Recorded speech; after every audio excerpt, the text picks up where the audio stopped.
Welcome to Lost in the Supermarket. It was about a month or so ago at the RDBA virtual experience that I met our next guest. Chef Barton Seaver is a seafood expert. World Oceans Day is coming up in just a few days from now. So I couldn't think of a better person to talk to about sustainability, about seafood, and with the background that Chef, you have, you're the right guy for this. So welcome to Lost in the Supermarket. Well, thanks. Excited to be here with you and talking my favorite thing, fish, fish, fish.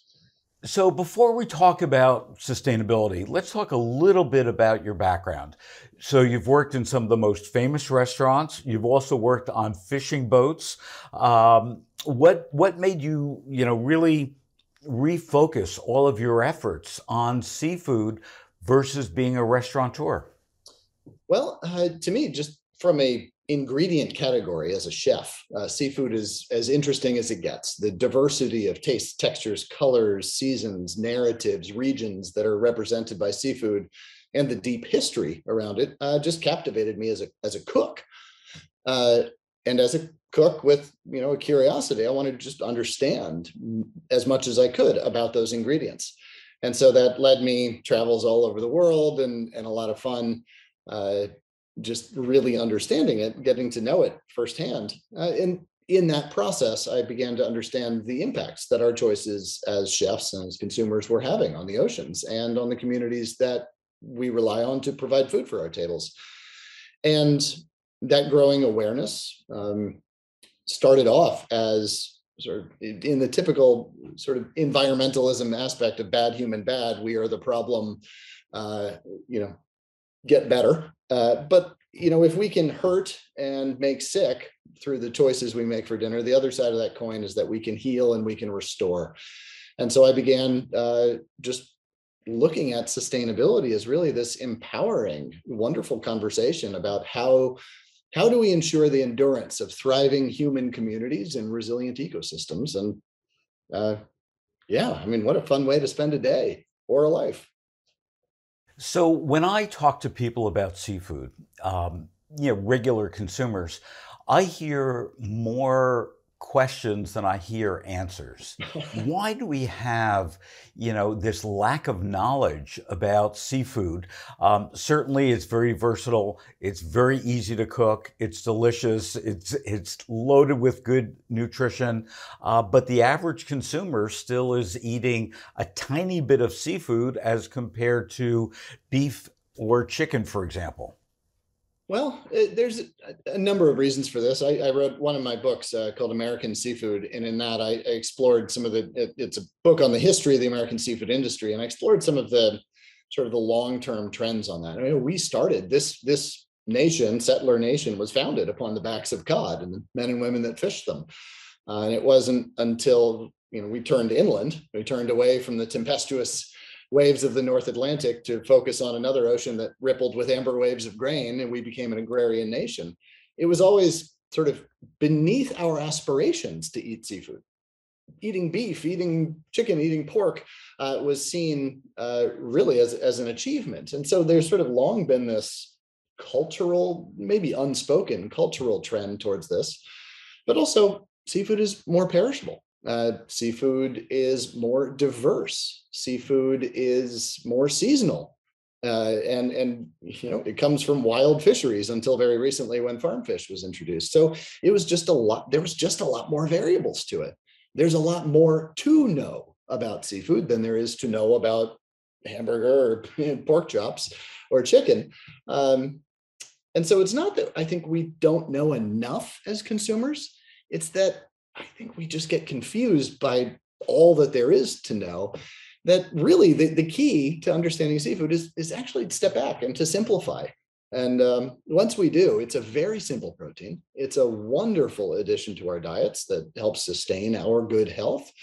And from an environmental perspective, I'd like to see more seafood on more plates and a reduction of land animal proteins.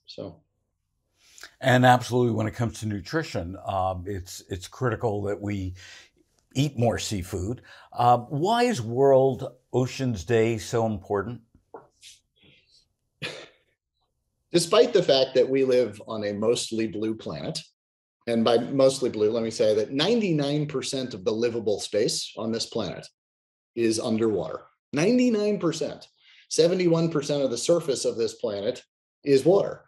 That we have a World Oceans Day is a little, I love celebrating it, but wow, I mean, the importance of the oceans to the human experience cannot be understated.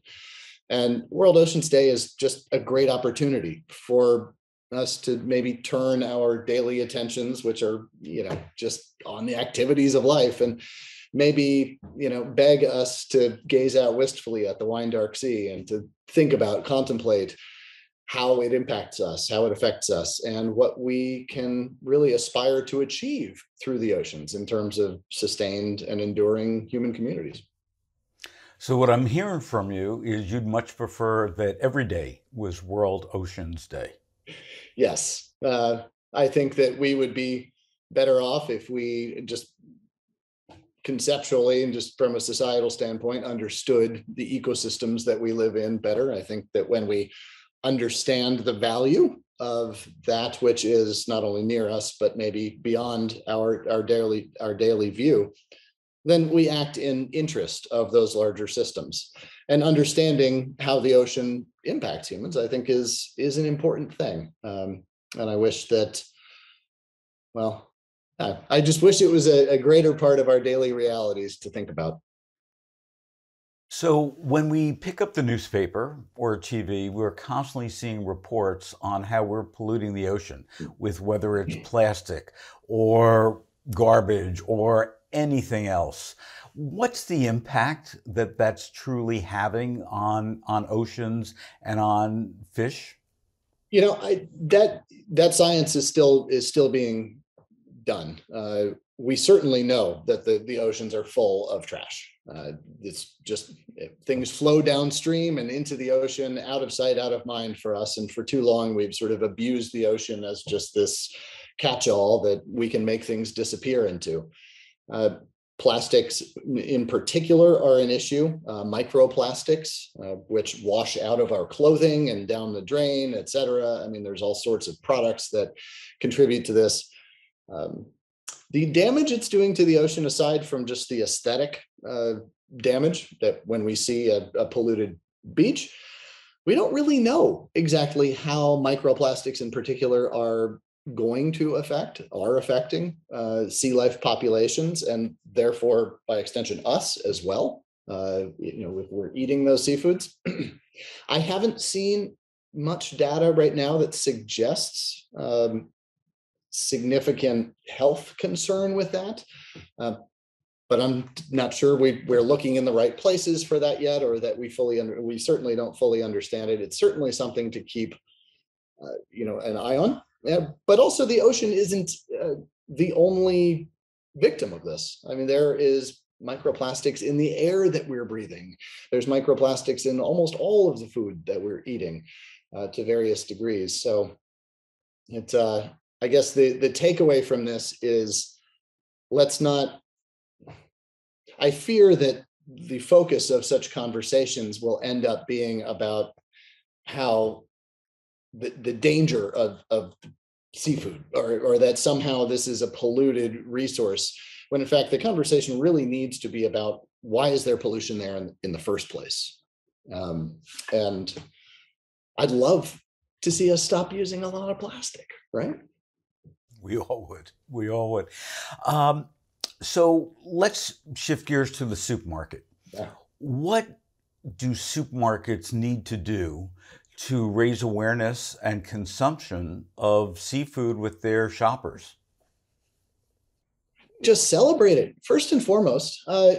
People go to the grocery store as part of it's a cultural mechanism for us. It's a cultural experience in many ways, but at the end of the day, also it's an errand, it's a chore, something we have to do. So I think meet people where they are. People are not necessarily going to the grocery store to be educated or to be, overwhelmed with information. It's something we have to do, and we need to make it convenient for them. But ultimately, food is a celebration, right? And grocery stores do a very good job at promoting meals and ideas, gatherings, et cetera, the seasons.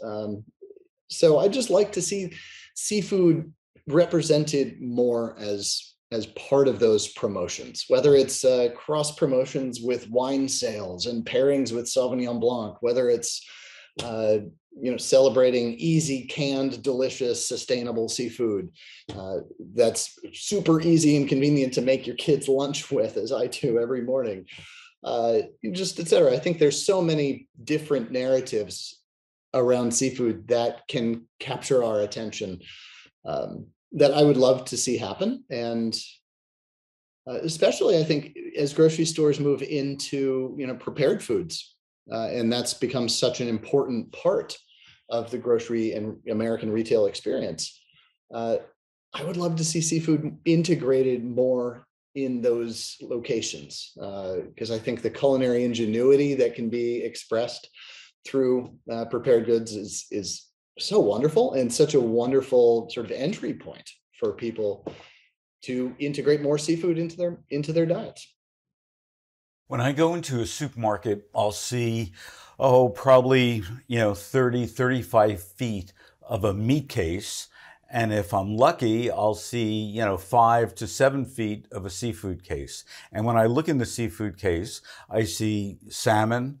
Occasionally I'll see trout. I see a lot of shrimp, sometimes crab legs. How do we get the supermarket to understand? I believe in one of your restaurants, at one point you were serving like 70 some odd different species during the course of a year of seafood. How do we get the supermarket to be more seasonal with seafood, to really promote it and not just have the 5 or 6 staples that are the best sellers today? Yeah. Well, that gets to a larger sustainability paradigm, which is that, excuse me. So your question gets to a larger sustainability paradigm, which is that for too long, we have made demands of the ocean that 95% of the seafood that we do eat comes from only about 10 species of seafood. And yet the oceans are this incredibly vast, diverse, bounteous ecosystem, of which we place our demand on just such a small fraction of. Simply put, the concept of the catch of the day, just eating what the ocean provides, is a major tool towards achieving sustainability. Simply put, working within a system is going to work better than working upon it, and making demands of it. Now, that said, that sort of diversity doesn't necessarily work on a national scale. We're talking about regional availability and diversities.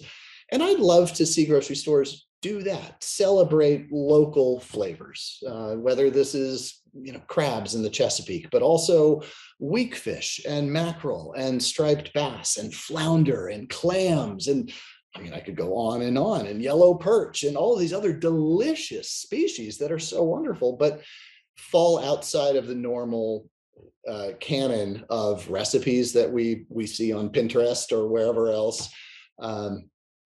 So I understand that these species are not going to have a national presence necessarily, and that requires a bit more training, of course, on the part of the staff. Salmon, shrimp, they sell themselves, right? People come into the store knowing that they want those things. So I think there's sort of this opportunity to just say, hey, the most exciting part of our store is the seafood counter, because you never know what you're going to find. Come on in this week and just check out what we've got. And I just think that creates a sense of excitement, a sense of exploration and discovery. And we know that consumers want that. We're open to trying all sorts of new flavors and new sauces and spice blends and mixes and new cuisines. And we're willing to try all that, but we're not willing to try a fish that we've not tried before. Let's again sort of meet consumers where they are and play into that, and arouse their sense of excitement about this. So, Chef, last question. How are you going to celebrate World Oceans Day? Well, I'll probably wake up and stare out of my bedroom window at the ocean and feel very thankful for living where I do. The tide might turn, yeah, World Oceans Day. Let's see, low tide will probably be about mid-morning. So we'll have actually, no, high tide will be about mid-morning. So we'll have a nice cooling breeze coming in off the water, glistening in the sun.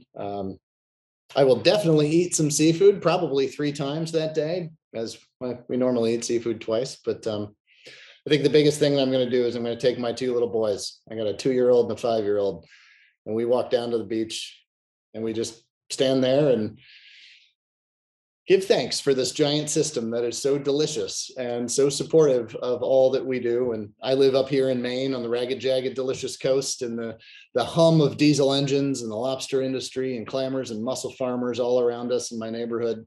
I'm just going to give thanks for seafood and all that it does for us, all the jobs that it provides, the culture it connects us to, how it sustains our bodies, and, well, tells a story that I want to be a part of. Well, Chef, thanks so much for joining us today on Lost in the Supermarket, and happy World Ocean Day. To you as well. Thanks so much for having me.